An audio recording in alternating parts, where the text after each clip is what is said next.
लिखना है वो पाया जाता है। रोमियो की पत्री उसका 8वां अध्याय और उसके 1 पद से लेकर 11 पद तक मैं आपके सामने पढ़ूंगा। Book of Romans chapter 8 versus 1 to 11। अब आज से हम एक नई सीरीज का आरंभ करेंगे। ये शॉर्ट सीरीज रहेगी, केवल 4 या 5 संदेश इस सीरीज में रहेंगे जो रोमियो उसके 8 अध्याय पर आधारित रहेंगे। रोमियो 8 अध्याय के आधार पर हम एक सीरीज को देखेंगे जिसमें 4 या 5 संदेश देखेंगे, जिससे कि हम जान सकें कि जो परिवर्तित जीवन है, जिसको हमने प्रेरितों काम की पुस्तक के आधार पर देखा था कि एक परिवर्तित जीवन एक गवाही का जीवन होता है। हमारे जीवन में परमेश्वर का आत्मा कार्य करता है और हमारे हृदय को परिवर्तित करता है, हमारे जीवन को परिवर्तित करता है और एक गवाह के रूप में ठहराता है और मसीह में हम एक गवाह बनते हैं। अब ये जो प्रश्न हमारे सामने आता है कि मसीह में हमारी क्या जगह है। अगर मेरा जीवन परिवर्तित हो गया है, अब मैं मसीह में हूँ, यीशु मसीह के वचन के अनुसार चलता हूँ, यीशु मसीह में मेरा जीवन है, तो उसमें मेरी जगह क्या है, उसमें मेरा पोजीशन क्या है, उसमें मेरा स्थान क्या है। इसको हम इस 8वें अध्याय के आधार पर देखेंगे। जो सीरीज है उसका नाम है गॉड ऑन आवर साइड, परमेश्वर हमारी ओर, जो 31वें पद के आधार पर है। 31वें पद में 31 वर्स में लिखा है, अतः हम इन बातों के विषय में क्या कहें, यदि परमेश्वर हमारी ओर है। गॉड ऑन आवर साइड, परमेश्वर हमारी ओर है। अब इस थीम के आधार पर हम इस अध्याय में से कुछ बातों को देखेंगे। जो आज खंड मैंने आपके समक्ष पढ़ा, इस खंड के आधार पर जो आज हम देखेंगे वो ये है, मसीह में हमारी जगह, आवर पोजीशन इन क्राइस्ट, मसीह में हमारा स्थान, आवर पोजीशन इन क्राइस्ट। अब हम घर में भी अपना स्थान ढूंढते हैं, चर्च में भी अपना स्थान ढूंढते हैं। अब हम जब बाहर कार्य करते हैं तो वहां भी हम स्थान ढूंढते हैं। हम कहते हैं कि घर में मेरा क्या स्थान है, मेरी क्या पोजीशन है, मेरा क्या स्थान है, मेरी क्या जगह है, मैं किस रूप में घर में फिट होता हूँ।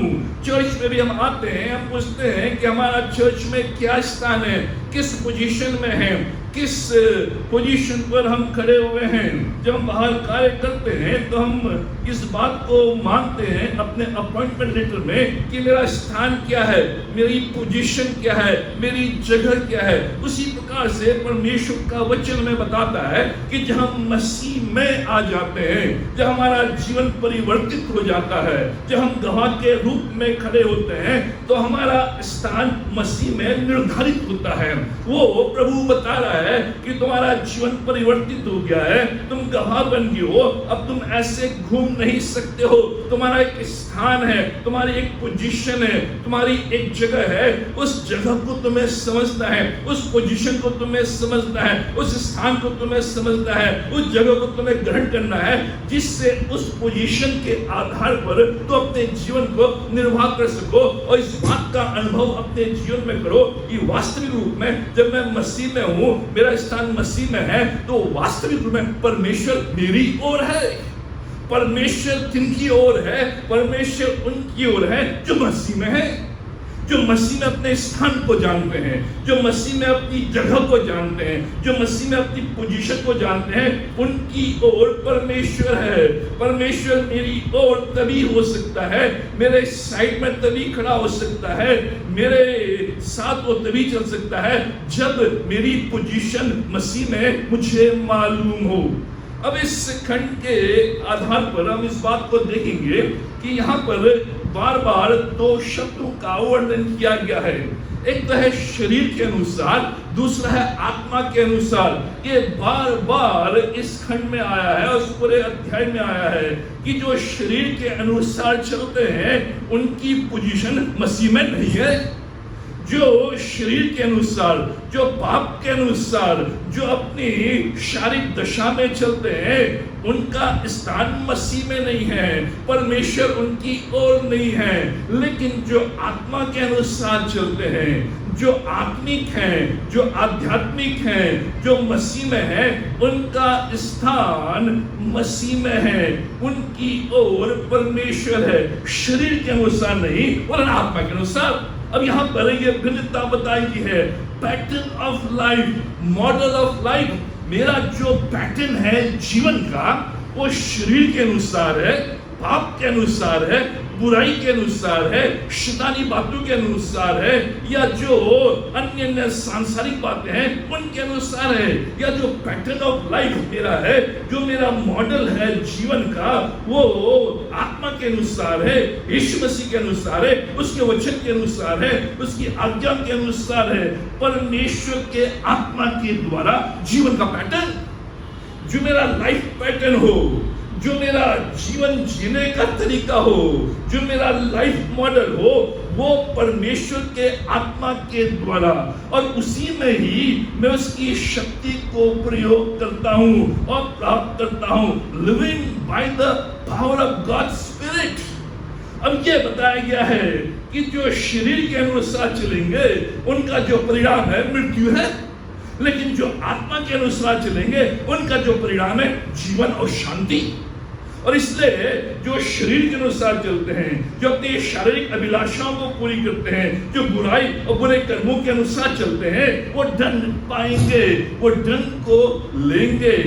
इसलिए जो मसीह में है, जो मसीह में है, जिनकी मसीह में पोजीशन है, स्थान है, पहला पद कहता है उन पर दंड की आज्ञा नहीं, उन पर दंड की आज्ञा नहीं, नो कॉन्डमनेशन, उन पर दोष नहीं, उन पर दंड नहीं। सिन कंट्रोल्ड वर्सेस स्पिरिट कंट्रोल्ड, पाप के द्वारा नियंत्रित जीवन और जो आत्मा के द्वारा नियंत्रित जीवन, सांसारिक बातों के द्वारा नियंत्रित जीवन या आत्मिक बातों के द्वारा नियंत्रित जीवन।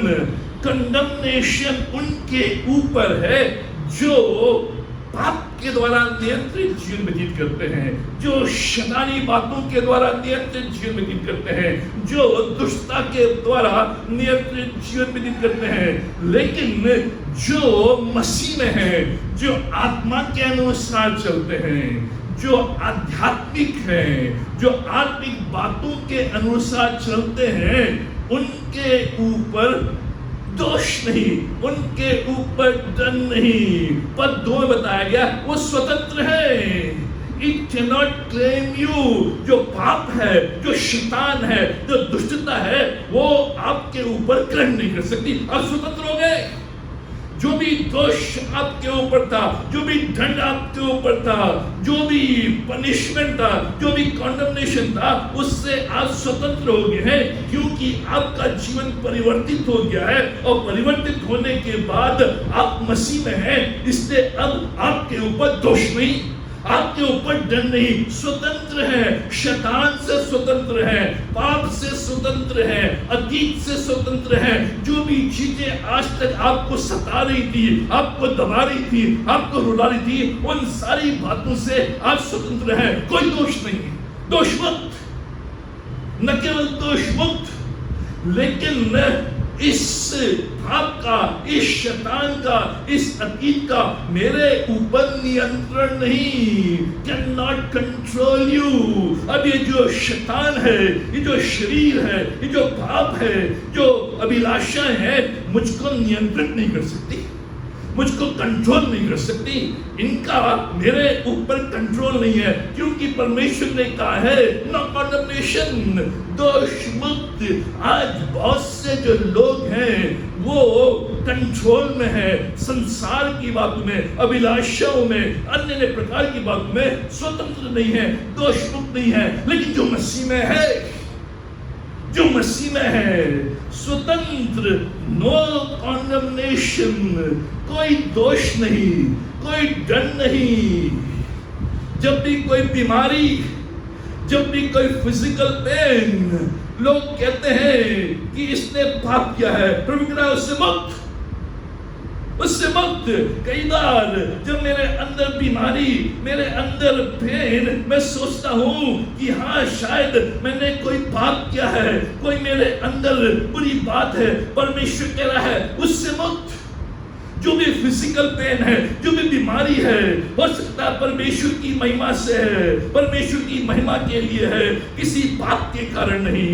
उस दोष से मुक्त। लोग कह सकते हैं इसके जीवन में बीमारी इसलिए आई क्योंकि इसने पाप किया। अय्यूब के समान परमेश्वर कह रहा है उस दोष से मैंने मुक्त किया है, उस पाप से मैंने मुक्त किया है। जब मैं मसीह में होता हूँ, वो जो दोष मेरे ऊपर है, चाहे वो बीमारी का है, चाहे वो फिजिकल पेन है, उससे मैं मुक्त हूँ। कई दुर्घटना होती है, लोग कहते हैं जरूर उसने कुछ किया होगा इसलिए इसकी दुर्घटना हुई। हम भी सोचते हैं कि मेरा चालान कट गया या मेरी गाड़ी को पकड़ लिया या दुर्घटना हो गई, हो सकता है कुछ ना कुछ गलत काम मैंने किया, कुछ पाप किया। परमेश्वर उससे मुक्त, दुर्घटना से मुक्त, विवाह में अनबन, पारिवारिक अनबन। और कई बार जब विवाह में पारिवारिक अनबन होते हैं, कलह होते हैं, तो हम सोचते हैं क्या दोष मेरे अंदर है, क्या दंड मेरे अंदर है, क्या पाप मेरे अंदर है। अगर मसीह में है तो उस अनबन के कारण जो दोष आपके अंदर आया उससे मुक्त। अन्य कुछ बातें हो सकती हैं, जॉब चले गई, आर्थिक मंदी आ गई, जो भी उसके कारण मेरे अंदर ये विचार कि हो सकता है पनिशमेंट। और कई बार हम ये सोचते हैं कि अगर मेरे घर में कुछ कला है, मेरे व्यवसाय में मंदी आ गई है, मेरे जीवन में उतार चढ़ाव आ रहे हैं, बीमारी से मैं जूझ रहा हूं, तो मैं सोचता हूं परमेश्वर मुझे दंड दे रहा है, परमेश्वर मुझे सता रहा है। लेकिन परमेश्वर का नहीं। अगर तुम मसीह में हो, अगर बीमारी भी है, दुर्घटना भी है, कलह भी है, तो दोष नहीं है। उस दोष से मुक्त, चाहे लोग बोले चाहे आप बोले, आपके अंदर वो दोष की भावना नहीं। इसलिए लिखा है मसीह में जो है उन पर दंड की आज्ञा नहीं, उन पर दोष की आज्ञा नहीं, वो स्वतंत्र हैं, दोष मुक्त हैं। उन पर इस संसार और संसार की जो शक्तियां हैं उनका क्लेम नहीं, उनका कंट्रोल नहीं। अब हम अपने आप को कैसे नापते हैं? How we measure ourselves? अपनी जगह कैसे बनाते हैं? अपना स्थान हम कैसे बनाते हैं? अपनी पोजीशन हम कैसे बनाते हैं? अपने आप को कैसे नापते हैं? हम अपने आप को नापते हैं बैकग्राउंड के आधार पर। मेरी पृष्ठभूमि क्या है? अगर मेरी पृष्ठभूमि अच्छी नहीं है तो मैं सोचता हूं मेरा स्थान अच्छा नहीं है, मेरी जगह अच्छी नहीं है, मेरी पोजीशन अच्छी नहीं है, क्योंकि मैं अच्छी पृष्ठभूमि से नहीं आया हूं। दूसरा जो व्यक्ति है अच्छी पृष्ठभूमि से, अच्छे बैकग्राउंड से आया है, उसका स्थान अच्छा है, उसकी पोजीशन अच्छी है, लेकिन मैं अच्छे बैकग्राउंड से, पृष्ठभूमि से नहीं आया हूं। मैं अपने आप को अपने बैकग्राउंड, अपनी पृष्ठभूमि के आधार बनाता हूं। कैसे मैं अपने आप को नापता हूं? अपीयरेंस, मैं कैसा दिखता हूं? बाहरी रूप से मैं कैसा दिखता हूं? मैं उसके समान अच्छा नहीं दिखता हूं, इसलिए मैं अपने आप को उस स्थान पर नहीं रख सकता हूं जिस स्थान पर मुझे होना चाहिए, क्योंकि मैं अपनी बाहरी दशा को, बाहरी अपीयरेंस को, जो होल फिल्म इंडस्ट्री है वो अपीयरेंस पर आधारित है। और इसलिए वो रात दिन अपने बाहरी रूप को बनाने में लगे रहते हैं, क्योंकि उनका जो अपीयरेंस है वो उनके स्थान को बनाता है, उनके पोजीशन को बनाता है। लेकिन जब वो अपीयरेंस चला गया, कई बार अपने अपीयरेंस के आधार पर मैं अपने आप को नापता हूं। मैं काला हूं, मैं गोरा हूं, मैं लंबा हूं, मैं छोटा हूं, मैं बड़ा हूं, मैं पढ़ा लिखा हूं, मैं अनपढ़ हूं। इस आधार पर मैं कैसे अपने आप को नापता हूं? परफॉर्मेंस, मेरा प्रदर्शन कैसा है, मैं कैसा परफॉर्म करता हूं, घर में कैसा परफॉर्म करता हूं, स्कूल में कैसा परफॉर्म करता हूं, मैं ऑफिस में कैसा परफॉर्म करता हूं, मैं कार्य क्षेत्र में कैसा परफॉर्म करता हूं। मेरी जो लिस्ट है, मेरा जो लेटर है, उसमें मेरे परफॉर्मेंस के बारे में क्या लिखा है? मेरा प्रदर्शन। उस प्रदर्शन के आधार पर मैं नापता हूं। अगर मेरा परफॉर्मेंस अच्छा नहीं है, चाहे घर में हो चाहे बाहर हो, तो मैं अपने स्थान को, अपने पोजीशन को नहीं बना पाता। फीलिंग्स, मेरी भावनाएं कैसी हैं? कभी तो मैं अपनी भावना में उत्तेजित हूँ, हाई हूँ और मैं सोचता हूँ सबसे ऊपर हूँ। कभी अपनी भावनाओं में बिल्कुल नीचे चला जाता हूँ और मैं सोचता हूँ मैं सबसे नीचे हूँ। मेरी भावनाएं हैं, मेरी फीलिंग्स हैं जो मुझे बताती हैं मेरी जगह क्या है। ओपिनियंस, दूसरों की धारणा, अदर पीपल्स ओपिनियन, दूसरे लोग मेरे बारे में क्या सोचते हैं, उस आधार पर मैं अपने आप को नापता हूं। दूसरे लोग मेरी जो जगह है, मेरा जो स्थान है, मेरी जो पोजीशन है, उसको बताते हैं। अगर वो कहते हैं अच्छा है तो मैं सोचता हूँ अच्छा है, अगर वो कहते हैं बुरा है तो मैं सोचता हूँ बुरा हूँ। दूसरे लोगों के ओपिनियन के आधार पर हम अपने आप को ऐसे नापते हैं। ये हमारी सोच। थिंक अबाउट योर थॉट्स, अपने विचारों के बारे में सोचें। हम अपने बारे में तो सोचते हैं, लेकिन जो विचार मेरे चल रहे हैं, जो विचार मैं सोच रहा हूं, जो विचार मुझे नियंत्रित कर रहे हैं, उनके बारे में मैं नहीं सोच रहा हूं। वही 8वां अध्याय बता रहा है, थिंक अबाउट योर थॉट्स। तुम अपने बारे में क्या सोचते हो? लोग क्या सोचते हैं वो नहीं, तुम क्या सोचते हो नहीं। यीशु परमेश्वर तुम्हारे लिए क्या सोचता है वो महत्वपूर्ण है। Think about your thought. इसलिए जो माइंड शब्द है यहाँ पर, जो मन, हिंदी में मन है जो उतना अच्छा नहीं है, लेकिन जो अंग्रेजी में है माइंड, ये 5 बार 5 से 8 पद में आया है, जिससे कि हमारे व्यवहार को बता सके। हमारा जो माइंड है, हमारा जो मन है, हमारे जो विचार हमारे मस्तिष्क में, हमारे माइंड में चलते हैं, वही हमें निर्धारित करते हैं कि मेरी जगह क्या है। गार्बेज इन, गार्बेज आउट। अगर आप बुरी बातों को अपने मन मस्तिष्क में लेंगे, आपके व्यवहार से भी बुरी बातें निकलेंगी। जो भी आप कंप्यूटर में फीड करेंगे वही कंप्यूटर से निकलेगा। कंप्यूटर माइंड में आप जो भी फीड करेंगे, जो भी आप सोचेंगे, जो भी आप लेंगे, वही आपके जीवन से बाहर निकलेगा। Outcome good behaviour. अगर हम गॉडली थॉट्स फीड करते हैं, अगर मैं अपने मन मस्तिष्क में उन विचारों को जो आत्मिक है, इसलिए लिखा है जो आत्मिक व्यक्ति है आत्मा की बातों पर ध्यान लगाता है। जो आत्मिक व्यक्ति है, जो मसीह में है, वो आत्मिक बातों पर ध्यान लगाता है और आत्मिक बातें, आत्मिक आचरण, आत्मिक व्यवहार उसके जीवन से निकलता है। लेकिन जो शारीरिक व्यक्ति है, जो शरीर पर मन लगाता है, वो उन बातों को फीड करता है जो शारीरिक है, इसलिए उसके व्यवहार में, उसके आचरण में, उसके जीवन शैली में वही बातें निकलती हैं। इसलिए नीति वचन में 4 अध्याय उसके 23वें पद में लिखा है, अपने मन की रक्षा कर। अपने जो माइंड है, अपने जो विचार हैं, उनकी रक्षा कर। ये जो विचार जो मन में, मस्तिष्क में मेरे चल रहे हैं, उनकी रक्षा करनी है, क्योंकि परमेश्वर का वचन कहता है as you think so shall you be। जैसा आप सोचेंगे वैसा आप बनेंगे। अगर आपने अपने बारे में गलत सोचा है, गलत धारणा रखी है कि मैं दंड में हूं, परमेश्वर का दंड मेरे ऊपर है, परमेश्वर का दोष मेरे ऊपर है, परमेश्वर मुझे ताड़ रहा है, परमेश्वर मुझे मार रहा है, परमेश्वर मुझे दंड दे रहा है, वही मेरे कार्य होंगे। लेकिन अगर मैं अपने मन में, अपने माइंड में कहता हूं कि अब मैं मसीह में हूं और जो मसीह में है उसमें दंड की आज्ञा नहीं, उसमें दोष की आज्ञा नहीं, वो दोष मुक्त है, दंड से वो विपरीत है, तो मेरे जीवन में वही रहेगा।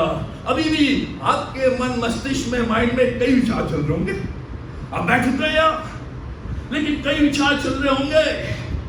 कुछ तो ये सोच रहे होंगे संदेश कब खत्म हो, कुछ ये सोच रहे होंगे कि भैया का आखिरी पॉइंट कब आए, अभी भी हमारे मन मस्तिष्क में ये विचार चल रहे हैं। हम यहाँ तो बैठे हुए हैं लेकिन विचार कहीं और। Think about your thoughts.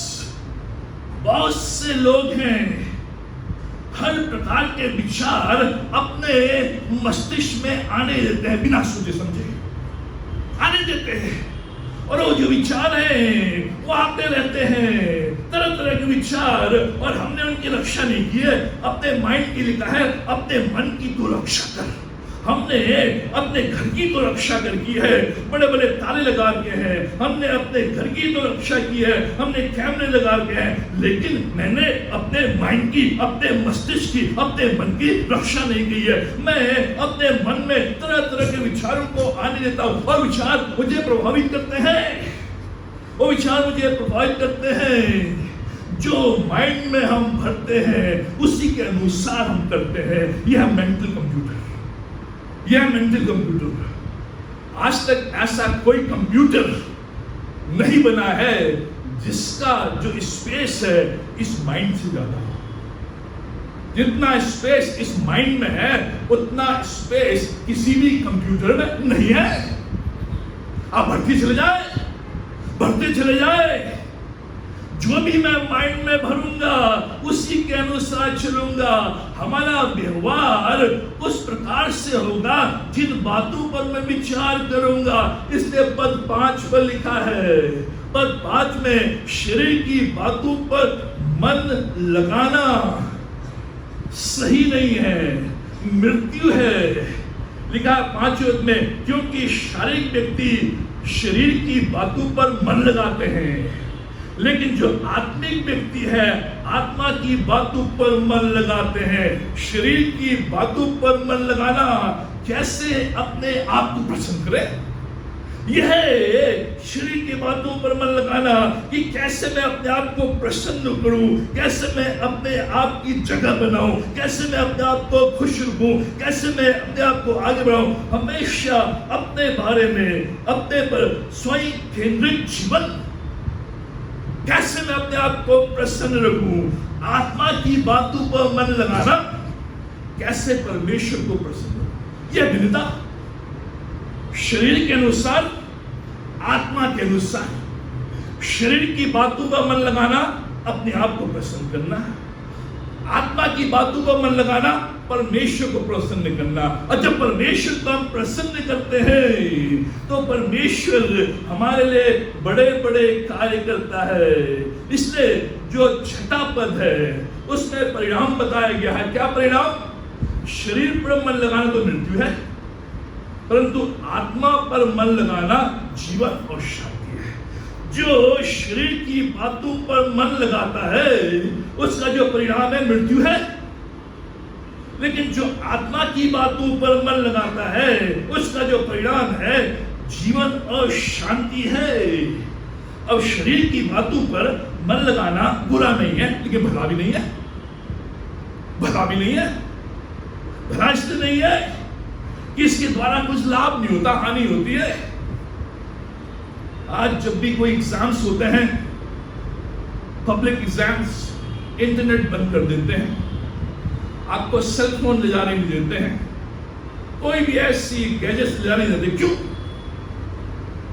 कहीं ये सेल फोन का इस्तेमाल करके नकल न करे। आरंभ कहां से हुआ?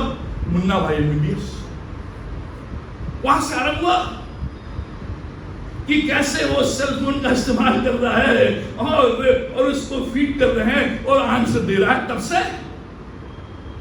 तब से यह शरीर की बातों पर मन लगाना कि कैसे मैं इस सिस्टम को प्रयोग करूं जिससे कि ना जानते हुए, ना पढ़ते हुए, ना समझते हुए मैं आगे बढ़ जाऊं। इसलिए आज जब भी कुछ प्रोग्राम, जो भी एग्जाम्स होते हैं, सारे जो नेटवर्क हैं वो बंद हो जाते हैं, चाहे 1 दिन हो 2 दिन हो, लेकिन आरंभ यहां से, क्योंकि जो शरीर की बातें हैं उनसे लाभ नहीं, उनसे हानि ही होती है। परमेश्वर के आत्मा के अनुसार, क्योंकि उसकी बातों पर मन लगाने के द्वारा जीवन मिलता है, शांति मिलती है, थिंक अबाउट गॉड, परमेश्वर के बारे में सोचने के द्वारा आपको जीवन मिलता है। जीवन तो चाहिए। लोगों से पूछो कि आपको मृत्यु चाहिए कि जीवन चाहिए? जीवन चाहिए, इसलिए ब्लड डोनेशन। जीवन चाहिए, लेकिन जीवन कैसे मिलता है? मुन्ना भाई MBBS की बातों पर मन लगाने के द्वारा नहीं। जीवन मिलता है परमेश्वर के बारे में सोचने, परमेश्वर पर मन लगाने, प्रेज एंड वर्शिप, परमेश्वर की स्तुति और बड़ाई करने के द्वारा, प्रार्थना करने के द्वारा, मेडिटेशन करने के द्वारा, उसके वचनों पर, उसकी बातों पर मेडिटेट करने के द्वारा, शेयर करने के द्वारा, बांटने के द्वारा, जो मसीह किताबें हैं उनको पढ़ने के द्वारा, जो मसीह मैगजीन से उनको पढ़ने के द्वारा, जो मसीही म्यूजिक है उसको सुनने के द्वारा, जो मैसेजेस हैं उनको सुनने के द्वारा, अगर शरीर की बातों पे मैं मन लगाता हूं तो लिखा है उसका परिणाम मृत्यु। ध्यान सुनिए, क्या मतलब इसका है? जब भी एक विश्वासी, एक परिवर्तित व्यक्ति जो मसीह में है पाप करता है, बुराई करता है, बुरा करता है, उसमें कुछ ना कुछ बढ़ता है, कुछ ना कुछ बढ़ता है उसमें। जब भी एक विश्वासी, एक परिवर्तित व्यक्ति जो मसीह में है गलत काम करता है, गलत बातें बोलता है, गलत बातों के पीछे जाता है, पाप करता है, शैतानी बातों को आने देता है, उसके जीवन में कुछ ना कुछ मरता है। Something dies on him. अगर आप गलत संबंध में इन्वॉल्व है, पारिवारिक ग्रुप में गलत संबंध में इन्वॉल्व है, संबंधों में दरार आती है, प्रेम मरता है। जो पति पत्नी के बीच का जो प्रेम है वो मरता है। संबंधों में दरार आती है क्योंकि आप किसी गलत कार्य में इन्वॉल्व हैं। जब आप किसी गलत कार्य में इन्वॉल्व हैं, उसका जो परिणाम है मृत्यु है। आपके शरीर में कुछ ना कुछ मरता है। जो प्रेम आपके अंदर था, जो प्रेम आप दोनों के बीच में था, उसमें मृत्यु आ गई है।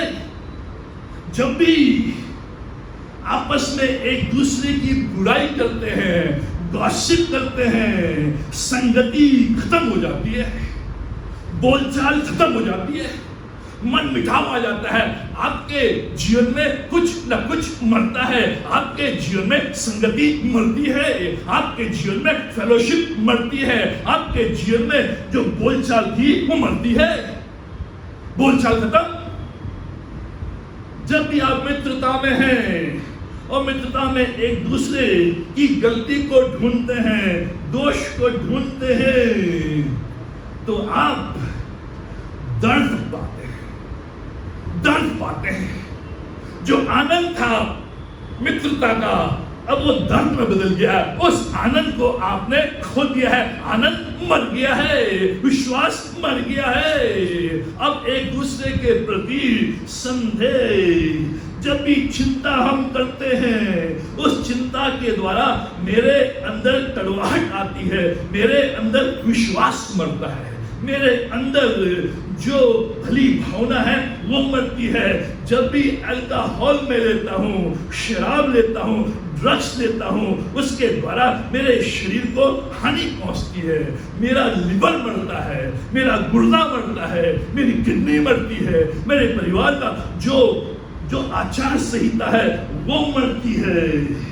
जब भी हम ओवर रिएक्ट करते हैं, जब भी हम ओवर रिएक्ट करते हैं, आपस में हम एक दूसरे के प्रति क्रोध को व्यक्त करते हैं। इसलिए लिखा है, जो भी शरीर की बातों पर मन लगाता है उसका परिणाम मृत्यु।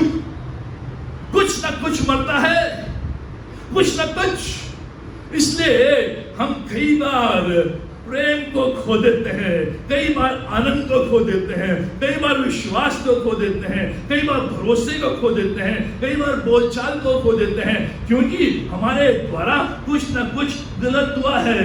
लेकिन जब हम आत्मा की बातों पर मन लगाते हैं, आत्मा की बातों पर मन लगाते हैं, हमें जीवन मिलता है।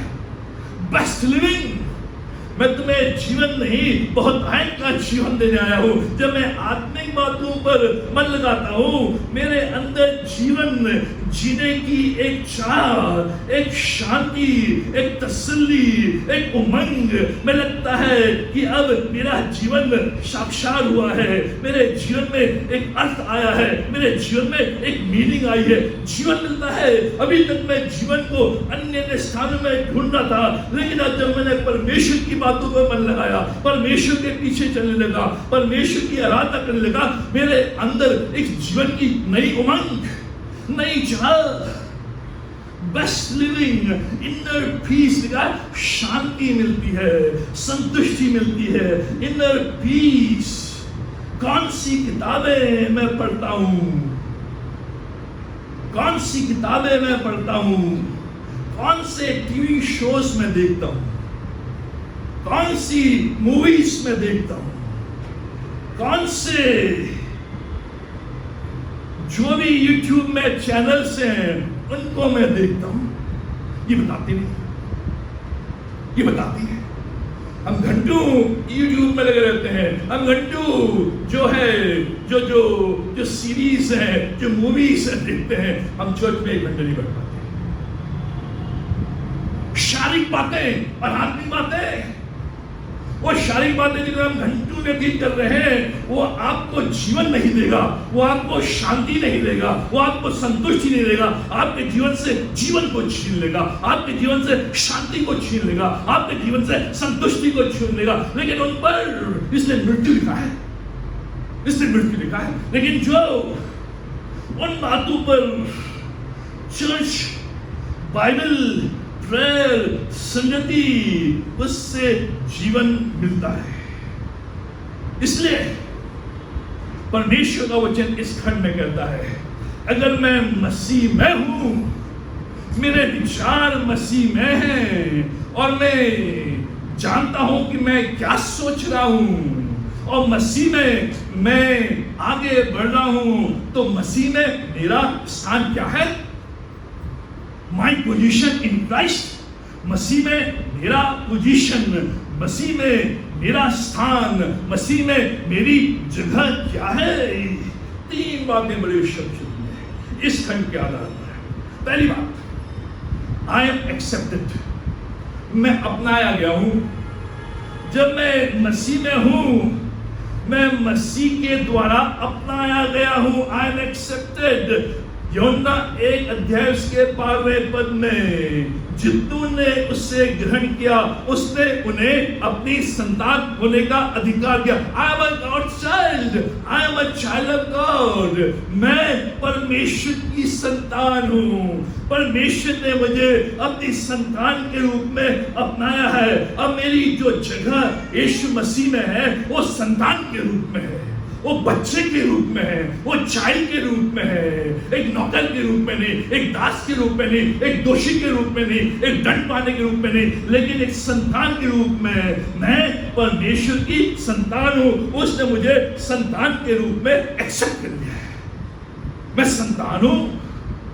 यूहन्ना उसका 15 अध्याय उसके 15वें पद में, अब मैं तुम्हें दास न कहूंगा, परंतु मैंने तुम्हें मित्र कहा है।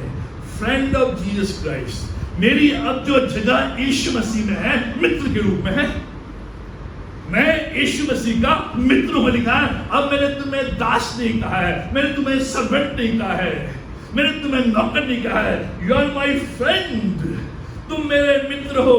मित्रता उसके साथ की जाती है जहां भेदभाव खत्म हो जाता है, जहां ऊंच नीच खत्म हो जाती है, जो एक साथ एक टेबल में बैठकर बातचीत करते हैं, वो है मित्र। मैं न केवल परमेश्वर की संतान हूं, लेकिन परमेश्वर ने मुझे यीशु मसीह का मित्र बना दिया है। इस संसार में मेरे मित्र नहीं हो सकते हैं, हो सकता है मेरे मित्र ना हो, लेकिन यीशु मसीह ने कहा, मैं तेरा सच्चा मित्र हूं। ये तेरी जगह है, ये तेरा स्थान है, ये तेरी पोजीशन है। You are a friend. I call you my friend। रोमियोस का 5 अध्याय का 1 पद। हम विश्वास से धर्मी ठहराए गए हैं। मैं धर्मी ठहराया गया हूं, बीइंग जस्टिफाइड, दोष मुक्त। मुझे परमेश्वर ने दोष मुक्त कर दिया है। उसने कहा नॉट गिल्टी, मैं धर्मी ठहराया गया हूँ, मुझे परमेश्वर ने पाप और साफ करके निकाला है, ऊंचे स्थान में बैठाया है। आज लोग कहें इसने पाप किया है, इसने गलत किया है, इसने उपद्रव किया है, लेकिन परमेश्वर कहता है मैं धर्मी हूँ। परमेश्वर मुझसे कह रहा है मैंने तुझे धर्मी ठहराया है। लोग चाहे कुछ भी कहें उससे फर्क नहीं पड़ता है, लेकिन मैंने तुझे नॉट गिल्टी कहा है, इनोसेंट कहा है, मैंने तुझे धर्मी ठहराया है। यह है मेरी पोजीशन यीशु मसीह में, धर्मी। पहला कुरिन्थियों उसका 6 अध्याय के 17वां पद, प्रभु की संगति में रहता हूं। जो प्रभु की संगति में रहता है, यूनाइटेड विद द लॉर्ड। अब मैं प्रभु की संगति में हूं। भले मेरे मित्र मुझे अपनी संगति से निकाल दे, मेरे परिवार वाले मुझे अपनी संगति से निकाल दे, लेकिन मैं अब प्रभु की संगति में हूं। मेरी पोजीशन, मेरी जगह, मेरा स्थान प्रभु के साथ है, उसकी संगति में बैठता हूं। आई फेलोशिप विद हिम, मैं उसके साथ घूमता हूं। अगर किसी मिनिस्टर के साथ आपकी फोटो आ गई होगी तो आप उस फोटो को लगाएंगे अपने स्टेटस में या जहां कहीं भी हो कि देखो मैं उसकी संगति में था। यहां पर प्रभु कह रहा है तू मेरी संगति में, मेरी संगति में, मेरे साथ फेलोशिप करता है। पहला कुरिन्थियों 6 अध्याय 19 और 20 पद, तुम दाम देकर मोल लिए गए हो, priced bought with the price, belong to God। मैंने तुम्हें खरीद लिया है, तुम मेरी खरीदी हुई प्रॉपर्टी हो। मैंने सील लगा दी है, मैंने रजिस्ट्री कर दी है। अब उसको कोई भी खराब नहीं कर सकता है, कोई भी उससे इग्नोर नहीं कर सकता है, कोई भी उससे रद्द नहीं कर सकता है। मेरी खरीदी हुई प्रॉपर्टी हो, आई बिलोंग टू क्राइस्ट, मैं उसकी संपत्ति हूं, वो मेरी देखरेख करता है। अगर जो भी आपकी संपत्ति है उस संपत्ति की आप देखरेख करते हैं। संपत्ति को चिंता नहीं होती है, संपत्ति का मालिक चिंता करता है। अब मेरी चिंता कौन करता है? यीशु मसीह। मेरी जगह यीशु मसीह में क्या है? आई बिलोंग टू हिम, मैं उसकी संपत्ति हूं, खरीदी हुई, दाम देकर मोल लिया है, मैं उसके साथ हूं। पहला कुरिन्थियों 12 अध्याय 27 पद, तुम सब मिलकर मसीह की देह हो, मसीह की देह, मेंबर ऑफ क्राइस्ट बॉडी। मैं यीशु मसीह की देह का सदस्य हूं, मेंबर ऑफ पार्लियामेंट नहीं, member of God's body. Member of parliament तो 5 साल का चले गए, लेकिन अब जो मैं मेंबर हूं, अब मैं जो सदस्य हूं यीशु मसीह की देह की, इस कलीसिया, यीशु मसीह के राज्य का मैं सदस्य बन गया हूँ। मेरी पोजीशन, मेरा जो स्थान है, मेरी जो जगह है, वो मेंबर ऑफ पार्लियामेंट से बढ़कर है, हाउस ऑफ कॉमन से बढ़कर है। यीशु मसीह की देह का मैं सदस्य हूँ।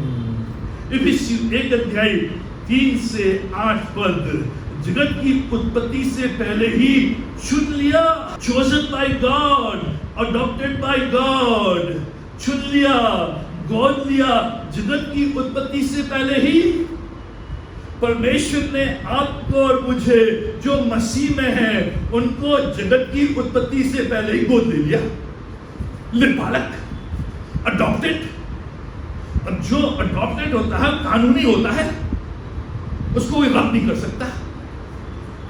प्रभु कह रहा है मैंने तुम्हें गोद ले लिया है, अब तुम्हारी जगह कहाँ है? मेरी गोद में है।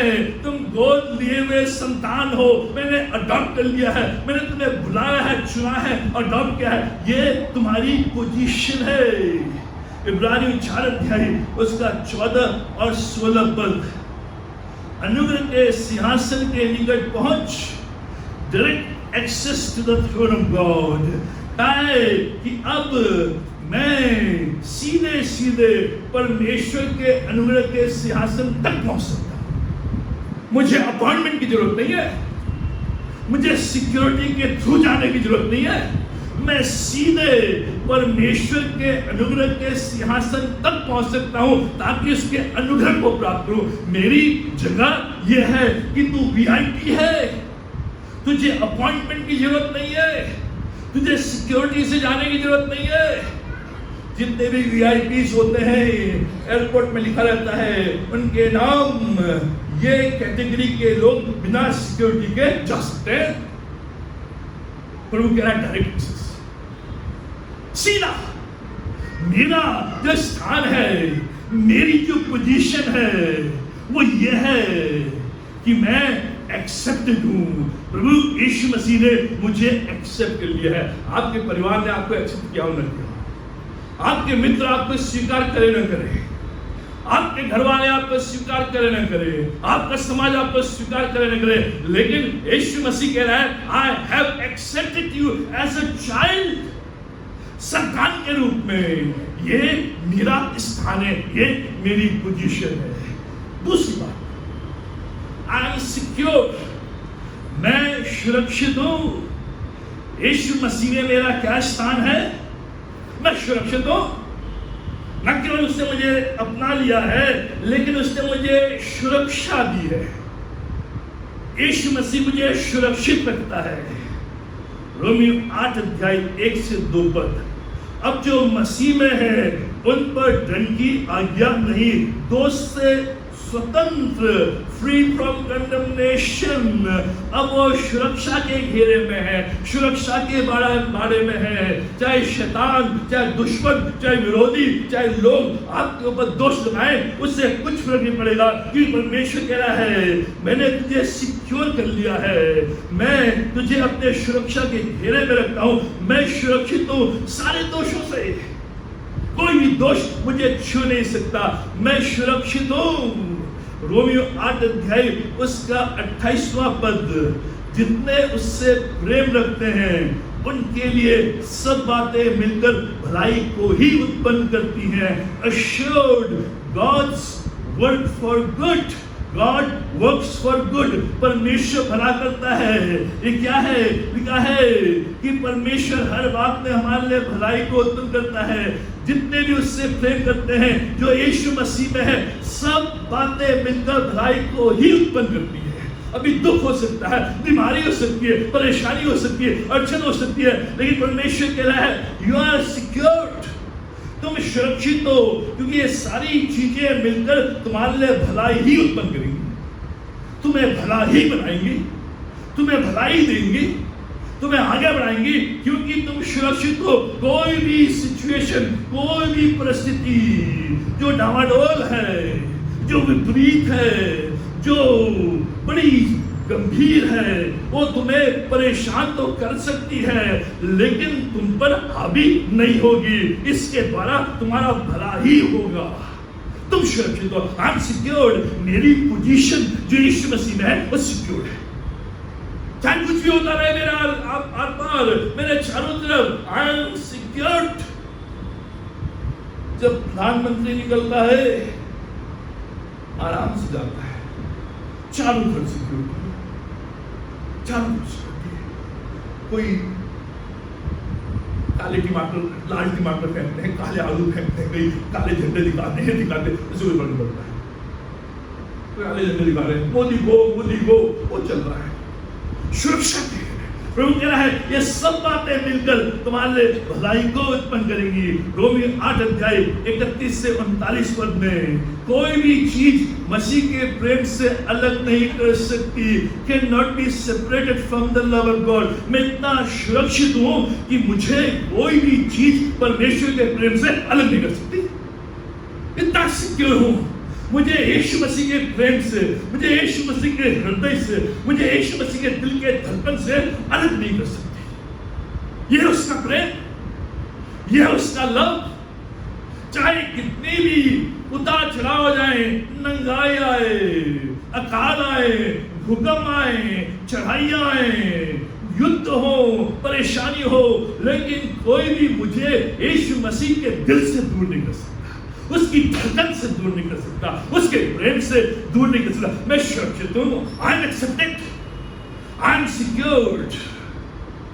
कुलुस्सी 3 अध्याय 1 से 4 पद, तुम्हारा जीवन मसीह के साथ परमेश्वर में छुपा हुआ है। Hidden with Christ in God, मसीह के साथ छुपा हुआ है। तुम इतने सिक्योर हो कि यीशु मसीह ने तुम्हें ढाल रखा है, ढाल से ढाल रखा है। कोई तीर आता है आपको नहीं लगता, यीशु मसीह को लगता है। कोई बंदूक की गोली आती है आपको नहीं लगती, यीशु मसीह को लगता है। तुम्हारा जीवन यीशु मसीह में छुपा हुआ है, बिल्कुल छुपा हुआ, हिडन। हिडन ये सुरक्षा है। इससे बड़ी सुरक्षा और क्या? मेरा जो स्थान प्रभु यीशु मसीह में है, जब मैं यीशु मसीह में हूं तो मैं यीशु मसीह के साथ छुपा हुआ हूं। वो ढाल है मेरी, इसलिए कहा है वो मेरी चट्टान, वो मेरी ढाल, वो मेरी झिलम है। मैं उस ढाल में, उस झिलम में छुपा हुआ हूं। चाहे कोई भी वार हो, शैतानी वार हो, विरोधी वार हो, दुश्मन के वार हो, मुझ तक पहुंचेंगे नहीं। यीशु मसीह उनको ले लेगा। फिलिपियों 1:16, मुझे पूरा भरोसा है कि जो कार्य आरंभ किया है उसे मसीह पूर्ण करेगा। Confident God will complete the good work. परमेश्वर ने मुझे सुरक्षित रखा है। जो कार्य मैंने आरंभ किया है यीशु मसीह के नाम से, मुझे पूरा भरोसा है कि वो काम जो है वो अधूरा नहीं रहेगा, वो काम जो है वो बिगड़ेगा नहीं, वो जो काम है धराशायी नहीं होगा, लेकिन वो काम पूरा होगा। यह सिक्योरिटी, यह सिक्योरिटी। जब भी आप लोन लेते हैं सिक्योरिटी मांगते हैं, गारंटर मांगते हैं।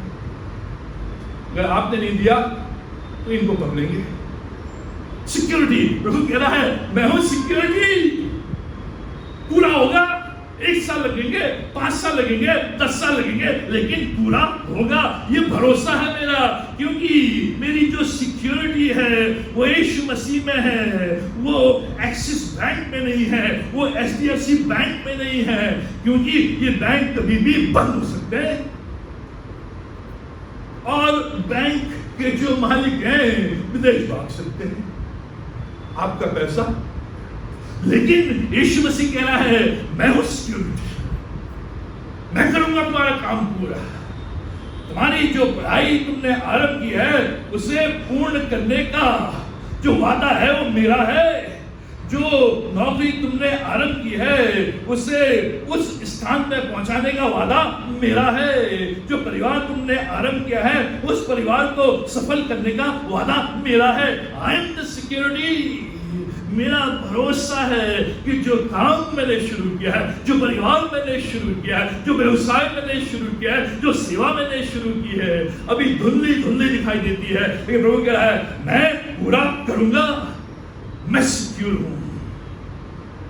फिलिपियों 3 उसका 20वां पद, हमारा स्वदेश स्वर्ग पर है, स्वर्ग के नागरिक, सिटीजन ऑफ हेवन। यह मेरी सिक्योरिटी। मरने के बाद कहां सर? अपने से। मेरी जो नागरिकता है वो भारत की नहीं है, मेरी जो नागरिकता है वो स्वर्गीय है। स्वर्ग की नागरिकता है। भारत की नागरिकता आप उसको खत्म कर सकते हैं। बहुत से लोग भारत से अमेरिका चलेंगे, कनाडा चलेंगे, ऑस्ट्रेलिया चलेंगे, 5 साल वहां रहे, उन्होंने वहां की नागरिकता को अप्लाई किया, उन्होंने कहा पहले भारत की नागरिकता छोड़ो। उन्होंने भारत की नागरिकता छोड़ी, वहां की नागरिकता। लेकिन जो स्वर्गीय नागरिकता है ये परमानेंट है। ये सिक्योरिटी मेरी। आज बोलते हैं जो मुसलमान है पाकिस्तान जाओ, जो क्रिश्चियन है वो अमेरिका जाओ। अब भेज दो भाई अमेरिका। नागरिकता, यह security. We are citizens of heaven. स्वर्ग हमारा स्वदेश है। हम विदेश में हैं, ठीक है, स्वदेश, योर कंट्री। ये विदेश, वो कंट्री, ये मेरी सुरक्षा है।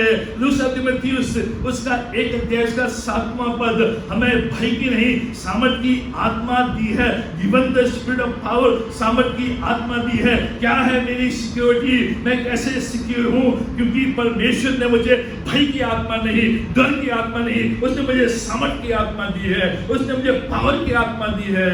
मेरे अंदर डर की आत्मा नहीं, मेरे अंदर सामर्थ की आत्मा है। यह है मेरी सिक्योरिटी। जो डर है वो आपको इनसिक्योर बनाता है, लेकिन जो सामर्थ है आपको सिक्योर बनाता है। ये अंदर, अगर आपके अंदर डर है तो हमेशा आप इनसिक्योर रहेंगे, असुरक्षित रहेंगे। पता नहीं क्या होगा, कब होगा, कैसे होगा, मालूम नहीं, इनसिक्योर, क्योंकि आपके अंदर डर है। परमेश्वर कह रहा है मैंने भय की आत्मा निकाल दी है, मैंने तुम्हें सामर्थ की आत्मा दी है। द पावर ऑफ स्पिरिट जो तुम्हें सिक्योर रखेगी, जो तुम्हें मजबूत रखेगी, जो तुम्हें सुरक्षित रखेगी। पहला यूहन्ना 5 अध्याय उसका 18वां पद, जो परमेश्वर से उत्पन्न हुआ है, जो मसीह में है, दुष्ट उसे छू नहीं पाता। जबरदस्त। The evil one cannot touch me. दुष्ट मुझे छू नहीं पाता। जो मसीह में है, यह मेरी सिक्योरिटी। जो यीशु मसीह में है, उनका जो स्थान है, उनकी जो पोजीशन है, वो इस सिक्योरिटी से है कि दुष्ट आपको छू नहीं पाएगा, दुष्ट शक्ति आपको छू नहीं पाएगी, दुष्टता आपको छू नहीं पाएगी। कितना भी कोशिश करे लेकिन छू नहीं पाएंगे। यह सिक्योरिटी।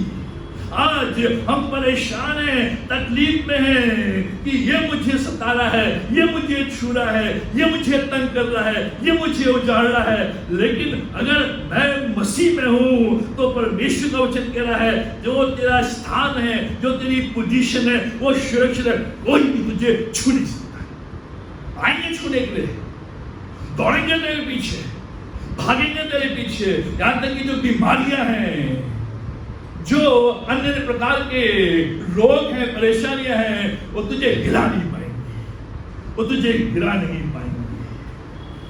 तीसरी बात, आई एम सिग्निफिकेंट, मैं महत्वपूर्ण हूं। मेरा स्थान मसीह में क्या है?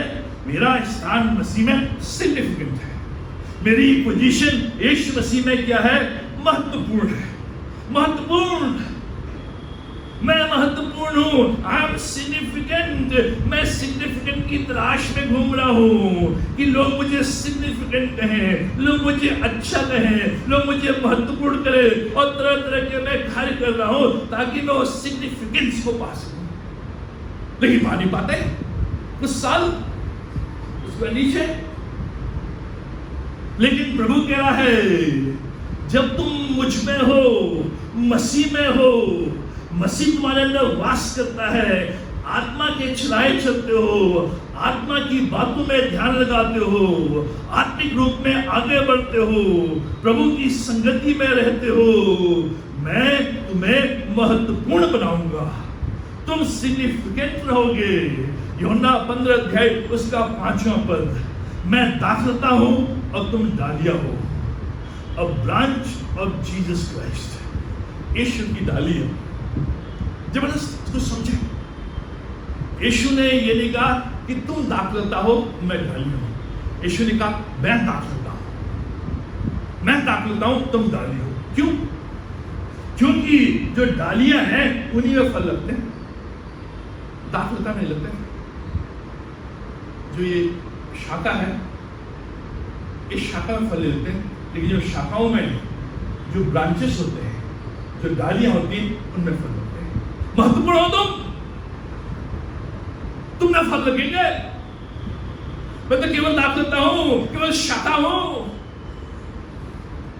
लेकिन जो डालियां हैं उनमें फल आएंगे, उनमें उनको लोग तोड़ेंगे। मेरे दाखलता में लोग चढ़ेंगे, लोग चढ़ते हैं शाखा में, फल बोलते हैं। महत्वपूर्ण।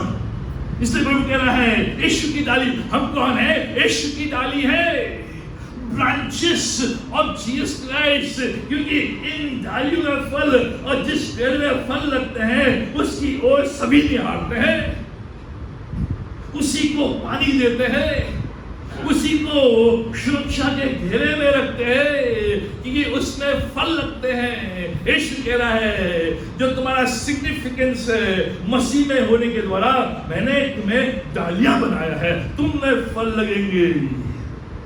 यूहन्ना 15 अध्याय के 16वां पद, इसलिए तुम्हें चुना है कि जाकर फल लाओ, being chosen to bear fruits, फल लाने के लिए हमें प्रभु ने इसलिए चुना है कि हमारे द्वारा फल, हमारे द्वारा फ्रूट्स, यही पौलुस ने किया, यही प्रेरित काम में जितनों के जीवन परिवर्तित हुए, जिन्होंने कहा माय लाइफ इन क्राइस्ट, मेरा जीवन मसीह में है, उनने जाकर गवाही दी और गवाही देने के द्वारा लोग प्रभु में आए, कलीसिया स्थापित हुए, भिन्न भिन्न देशों में, भिन्न भिन्न जातियों के बीच में, भिन्न भिन्न वंशों के बीच में गए और वहां फल लाए, फलवंत। यीशु मसीह ने आपको मुझे फल लाने के लिए चुना है, इसलिए मैं महत्वपूर्ण हूं। पहला कुरिन्थियों 3 अध्याय इसका 16वां पद, क्या तुम नहीं जानते कि तुम परमेश्वर का मंदिर हो और परमेश्वर तुम्हें वास करता है? आई एम गॉड्स टेम्पल, मैं परमेश्वर का मंदिर हूं। ताजमहल परमेश्वर का मंदिर नहीं है, लाल किला परमेश्वर का मंदिर नहीं है, नरेंद्र सिंह परमेश्वर का मंदिर है। यह सिग्निफिकेंस, मेरे मंदिर में, मेरे शरीर में कौन वास करता है? स्वयं परमेश्वर जो आकाश और पृथ्वी का सृष्टि करता है वो वास करता है। आई एम सिग्निफिकेंट, मैं महत्वपूर्ण हूं। तुम्हारी जगह यीशु मसीह में क्या है कि तुम महत्वपूर्ण हो, क्योंकि परमेश्वर ने ये चुन लिया, ये ठान लिया कि वो यरूशलेम में वास न करे, वो अयोध्या में वास न करे, वो वाराणसी में वास न करे, वो अन्य स्थानों में वास न करे, लेकिन मेरे शरीर में, मेरे देह में, मेरी बॉडी में वास करे। मैं परमेश्वर का मंदिर। जब लोग मुझे देखते हैं परमेश्वर के मंदिर को, यह मेरी जगह, यह मेरी पोजीशन, यह मेरा स्थान यीशु मसीह में। लेकिन आज हम नाली के टीचर बनने चल रहे हैं, नाली के टीचर। हमारा जो स्थान है, हमारा जो सिग्निफिकेंस है, हमारा जो महत्व है, वो परमेश्वर का मंदिर, इसमें वास करता है। यहां नहीं, मेरे जीवन में, मेरे शरीर में, जहां जहां आप जाएंगे परमेश्वर आपके साथ। जहां पौलुस गया उस माल्टा द्वीप में, जब सांप आया, सांप ने उसे काटने की कोशिश की, उसने कहा ए सर्पेंट, डोंट यू नो, जानता नहीं मैं कौन हूं? मैं परमेश्वर का मंदिर हूं। उसने काटा और खुद उसने जहर लेकर चला गया वापस। और हम परमेश्वर, यह मेरी सिग्निफिकेंस, यह मेरी जगह। दूसरा कुरिन्थियों 5 अध्याय 17 से 21 पद, मेल मिलाप की सेवा हमें सौंपी है, मिनिस्टर ऑफ रिकंसिलिएशन, मेल मिलाप की सेवा, हमें मेल मिलाप की सेवा, मनुष्य और परमेश्वर के बीच में मेल मिलाप, यह हमारा बात। जो एम्बेसडर्स होते हैं, एम्बेसडर्स क्या करते हैं? दो देशों के बीच में मेल मिलाप। यह एम्बेसडर, यह राजदूत कि अमेरिका देश और भारत देश में संधि हो, व्यापार हो, मित्रता हो, मेल मिलाप हो, युद्ध दूर हो, लड़ाई झगड़े दूर हो, मेल मिलाप की सेवा। प्रभु कह रहा है मैंने तुम्हें मेल मिलाप की सेवा दी है। परमेश्वर और मनुष्य के बीच में जो मनुष्य जाति शैतान और शैतान के पीछे भाग रही है, अपना जीवन बर्बाद कर रही है, मृत्यु की ओर जा रही है, उनके जीवन को लेकर मेरे साथ मेल मिलाप, ताकि वो जीवन पाए, शांति पाए। ये मेल मिलाप की सेवा, यह मेरा महत्व। मेरा स्थान यीशु मसीह में मेल मिलाप की सेवा का स्थान है। इफिसियंस का 2:6 हमें मसीह के साथ स्वर्गीय स्थानों में बैठाया है। Seated with Christ in heavenly realm, स्वर्गीय स्थानों में बैठाया है। मेरा जो स्थान है वो कहाँ है? मसीह के साथ स्वर्गीय स्थान में वहां बैठाया वो। यह मेरी इंपॉर्टेंस राष्ट्रपति के चेहरे में नहीं, उस वो सिंहासन जो युगानुयुग का सिंहासन है, वो सिंहासन जो टलने वाला सिंहासन नहीं है, वो सिंहासन जो कभी गिरेगा नहीं, वहां मुझे मसीह के साथ बैठाया है। वो है मेरी इंपॉर्टेंस, मेरी जगह कहाँ है? आई एम सिग्निफिकेंट, मैं महत्वपूर्ण हूं, क्योंकि जब मैं मसीह में हूं तो जहां मसीह बैठेगा वहां मैं बैठूंगा। यह है मेरी इंपॉर्टेंस। फिलिपियों 4:13 जो मुझे सामर्थ्य देता है उसमें मैं सब कुछ कर सकता हूं। I can do all things, उसकी सामर्थ में सब कुछ कर सकता हूं। क्यों मैं महत्वपूर्ण? क्यों मेरा स्थान यीशु मसीह में महत्वपूर्ण है? क्योंकि जो मुझे सामर्थ देता है, जो मेरे अंदर वास करता है, जो यीशु मसीह मुझ में है, उसकी सामर्थ में मैं कुछ नहीं, थोड़ा बहुत, सब कुछ, कुछ नहीं, थोड़ा बहुत नहीं, सब कुछ, ऑल थिंग्स। कोई भी ऐसी चीज नहीं है जो यीशु की सामर्थ में मैं नहीं कर सकता है। ये मेरी सिग्निफिकेंस है, ये मेरा इंपॉर्टेंस है। मैं उसकी सामर्थ में सब कुछ कर सकता हूं। मसीह में मेरी जगह उसने मुझे अपना दिया है। संतान के रूप में ये मेरी जगह है। मसीह में मेरी जगह, मैं सुरक्षित हूं। कोई दुष्ट शक्ति मुझे छू नहीं सकती। भय की आत्मा निकाल दी गई है, सामर्थ की आत्मा मुझे दी है, जिससे कि मैं सिक्योर फील करूं, मैं सुरक्षित महसूस करूं। मसीह में मेरी जगह महत्वपूर्ण है। मैं आदर का पात्र हूं, परमेश्वर का मंदिर हूं, स्वर्गीय स्थानों में बैठाया गया हूं। मैं उसमें सब कुछ कर सकता हूं। अगर आप मसीह में हैं तो परमेश्वर आपकी ओर है।